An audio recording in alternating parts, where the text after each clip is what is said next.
Hello ಎಲ್ರಿಗೂ ನಮಸ್ಕಾರ. ನಾನು ನಿಮ್ಮ ಪ್ರೀತಿಯ ಗೀತಾ ಬಸವರಾಜು. ಇವತ್ತಿನ ವಿಡಿಯೋದಲ್ಲಿ ಮತ್ತೊಂದು ಹೊಸ ರೆಸಿಪಿ ಜೊತೆಯಲ್ಲಿ ನಿಮ್ಮನ್ನು ಭೇಟಿ ಆಗ್ತಿದ್ದೀನಿ.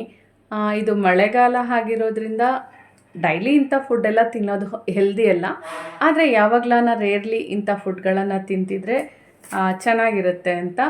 ಸೊ ಮಳೆಗಾಲಕ್ಕೆ ಒಂದೊಳ್ಳೆ ರೆಸಿಪಿ ಹೀರೆಕಾಯಿ ಬಜ್ಜಿಯನ್ನು ಕ್ರಿಸ್ಪಿಯಾಗಿ ಹೇಗೆ ಮಾಡೋದು ಅಂತ ಈ ವಿಡಿಯೋದಲ್ಲಿ ನೋಡೋಣ ಬನ್ನಿ.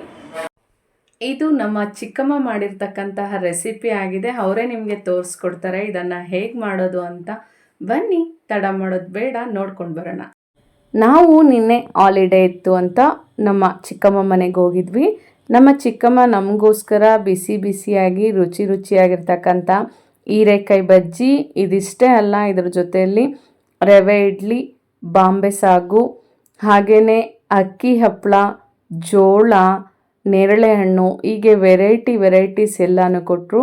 ನಮ್ಮ ಚಿಕ್ಕಮ್ಮ ಅಂದರೆ ನಮ್ಮಮ್ಮ ಅವರ ತಂಗಿ ಉಷಾ ಆಂಟಿ ಅಂತ.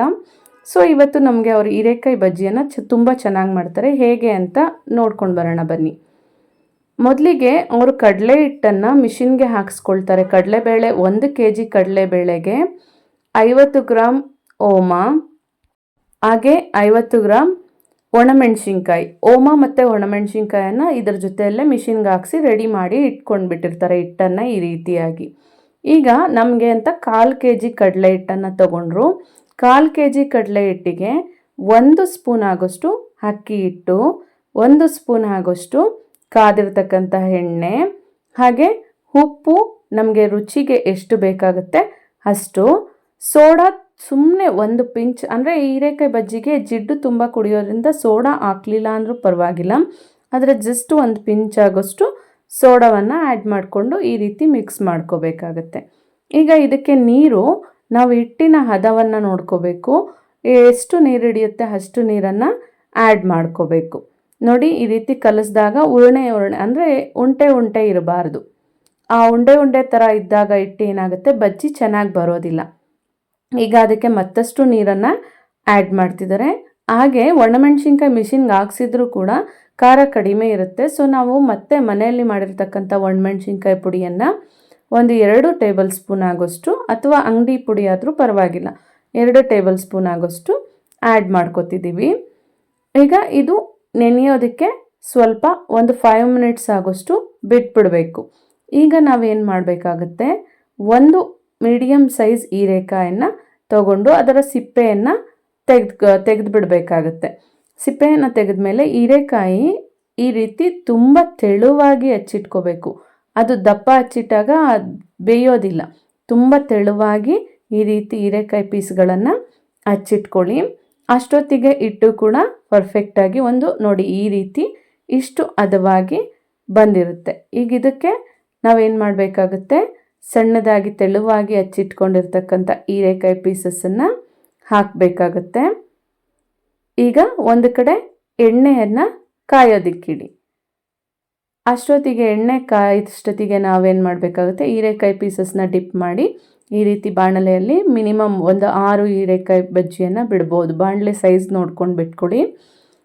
ಬಿಟ್ಟಾಗ ನೋಡಿ ಎಷ್ಟು ಚೆನ್ನಾಗಿ ಅದು ಹುಬ್ಬುತ್ತಾ ಇದೆ ಅಂತಂದರೆ, ನಾವು ಯಾವಾಗ ಹಿಟ್ಟನ್ನು ಪರ್ಫೆಕ್ಟ್ ಹದದಲ್ಲಿ ಕಲಿಸ್ತೀವಿ ಆವಾಗ ಈ ರೀತಿ ಹದವಾಗಿ ಬರುತ್ತೆ.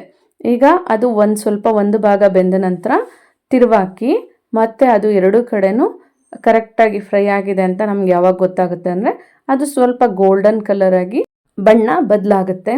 ಆಗ ಅದು ಬೆಂದಿದೆ ಅಂತ.